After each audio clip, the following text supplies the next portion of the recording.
Hello, I'm Ken Fobb. This is NewsNet, Baton Rouge. Grab a tea or coffee as I go over with you headlines and news from our local area and regions.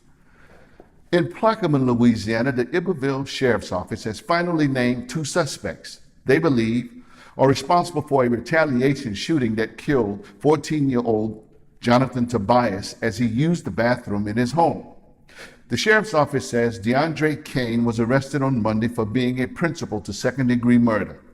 And they have determined that a 19-year-old by the name of Jamarcus Collins was the shooter of a gun that was fired under the cover of darkness into Jonathan Tobias's home on that fatal night.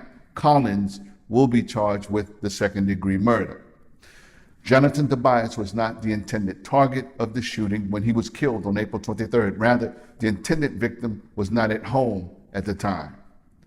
In Baton Rouge, early Monday morning, a 17-year-old by the name of Anthony Temple was arrested and accused of shooting his 53-year-old father at an address on Gray Moss Avenue.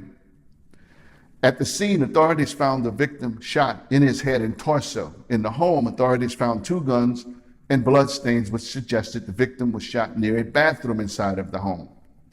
There were no obvious signs that any physical altercation had taken place. But Anthony Temple told authorities his father was intoxicated and began to argue violently with him, and that he ultimately fired several shots into the body of the victim. The victim was taken to a hospital with life-threatening injuries and at the time was not expected to survive. In updates for the legislature, it's official. Louisiana public school teachers will get a $1,000 pay raise next year. Louisiana public school districts will get $39 million more to spend on operations. The House of Representatives finally passed the public school financing plan with a 103-0 vote.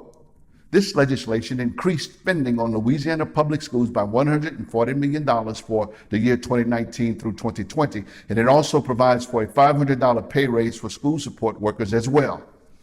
In more legislative news, the Louisiana Senate finally approved a proposal that will use money awarded after the Deepwater Horizon oil spill to fund several infrastructure projects, which will include the Louisiana 415 Connector Project. This project will link Louisiana Highway 1 in Port Allen to the already existing 415 highway, which will finally allow traffic and commuters to avoid Interstate 10 at the Mississippi River Bridge. House Bill 578 was passed with a unanimous vote by the Louisiana Senate, and now all that remains is for the House of Representatives to approve some revisions that were made to the bill by the Senate. Finally, in the city of Baker, there is a community by the name of Leland, known for its rich history and beauty. For many years before Southern University of Baton Rouge was established, the Leland Community was also the home of the very first African-American college in Louisiana, named Leland College, where, for instance, the late, great college football coach Eddie Robinson, a native of Jackson, Louisiana, came and received his college education. In a plan to fight the blight that has been creeping into the Leland community for some years, the city of Baker, in partnership with the LaFleur Foundation, are hoping to brighten and renew things for the people who still live in Leland.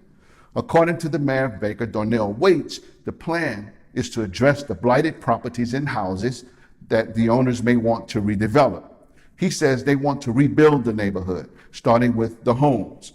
Mayor Waits says some of the funds will come from a nonprofit called the Open Cycle Affordable Housing Program. The mayor says the city of Baker is still in the planning phase, but with the help of the Louisiana Housing Corporation, they want to connect homeowners with nonprofits that will either buy the properties and re-image the actual homes or help the current homeowners fix up their properties. At this point, Mayor Waite says they're going from house to house in the Leland community to see what is needed and if the owners want to be a part of this program. The city of Baker is currently working to determine which blighted properties will be best to address first. These have been headlines and news from our local area and region. I'm yours truly, Ken Fobb. I'll see you next time right here on NewsNet, Baton Rouge.